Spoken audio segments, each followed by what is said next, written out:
morning, good evening, good afternoon. I'm Mrs. Williams and welcome back to my channel.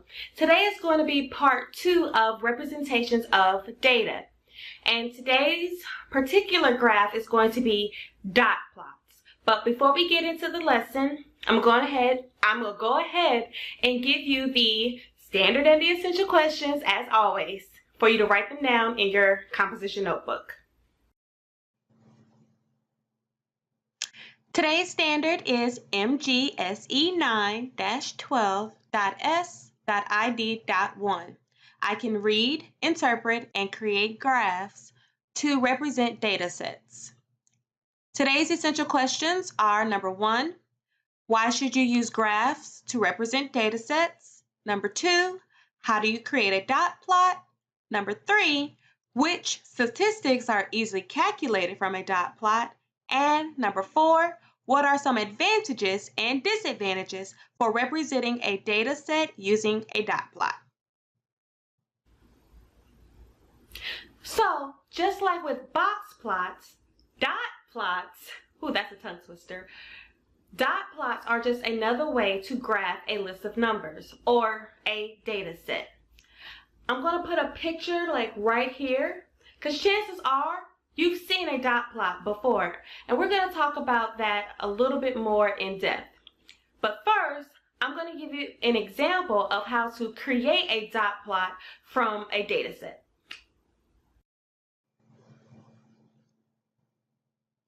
How to make a dot plot. So these are the steps you need in order to make a dot plot.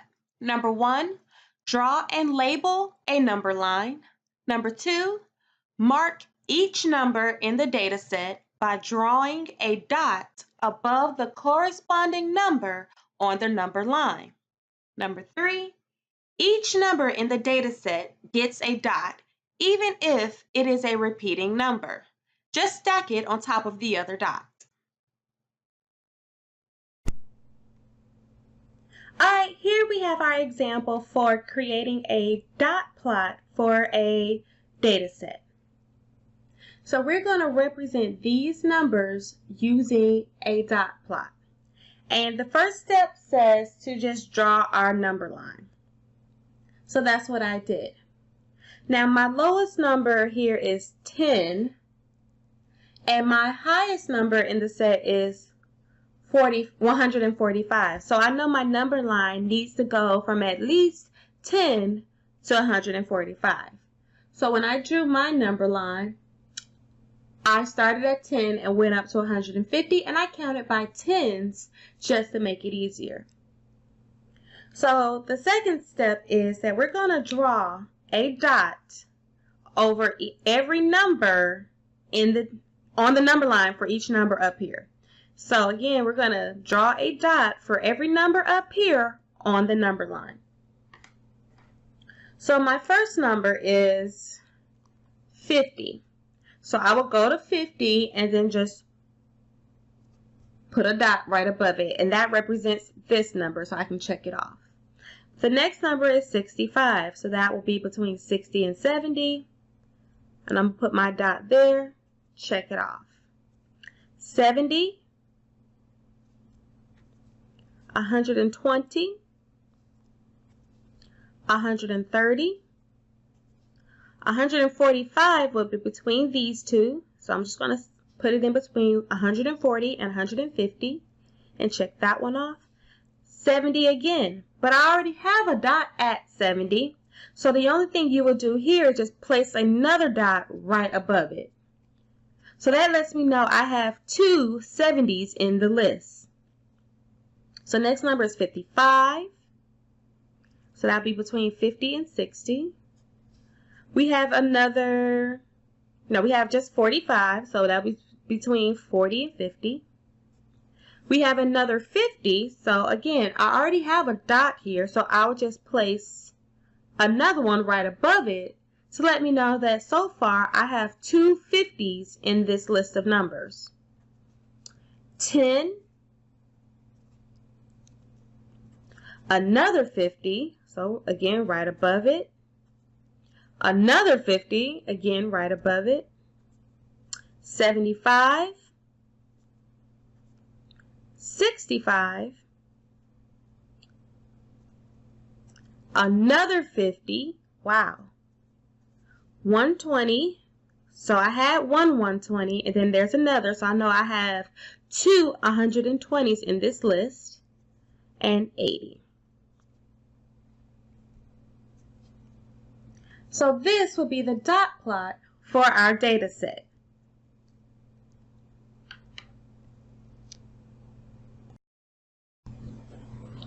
So looking at our dot plot, there's a lot of things that we can easily calculate from looking at this.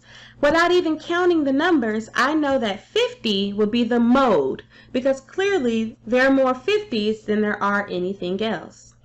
I can easily calculate the range because I can easily see that 10 is the minimum and 145 is the maximum. So I can easily calculate the range. I can also see where we have like a cluster of numbers here. So we know that a lot of numbers are just kind of in this area here, while we do have a couple of outliers on the end. So we can tell all of this from just looking at the dot plot. Now that you've seen an example of how to create a dot plot, let's talk about the advantages versus the disadvantages. One of the main advantages of a dot plot is that it's easy to make. It's pretty simple. The second advantage is that you retain all of the original data, meaning you still know the original numbers in your list. The third one, or third advantage, is that you can easily identify outliers, gaps, and clusters in your data set. I don't know if you can hear the garage going up. I do apologize if you can hear the garage.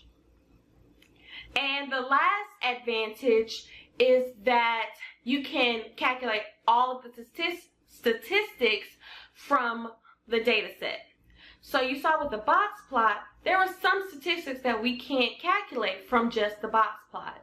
But with the dot plot, we can still calculate all of the statistics, mean, median, mode, and spread from just a dot plot.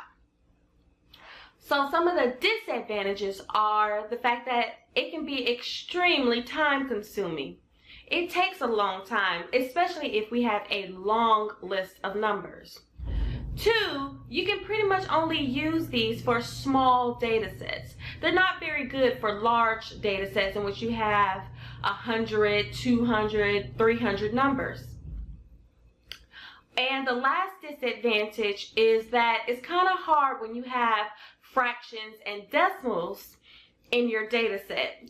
You probably don't want to use a dot plot if you have a lot of those fractions and decimals. So you mostly want to use a dot plot when you're working with a data set that has whole numbers. Well, that's it for this video. I'm thinking this is probably the shortest video I've created, except for maybe my intro, so I hope you guys enjoyed that. Before I go, as always, I want to make sure I give you the motivational quote, and this one was,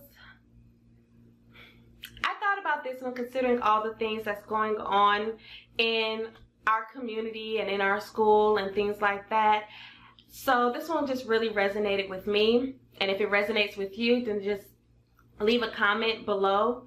But the quote is, do the right thing even when no one is looking. So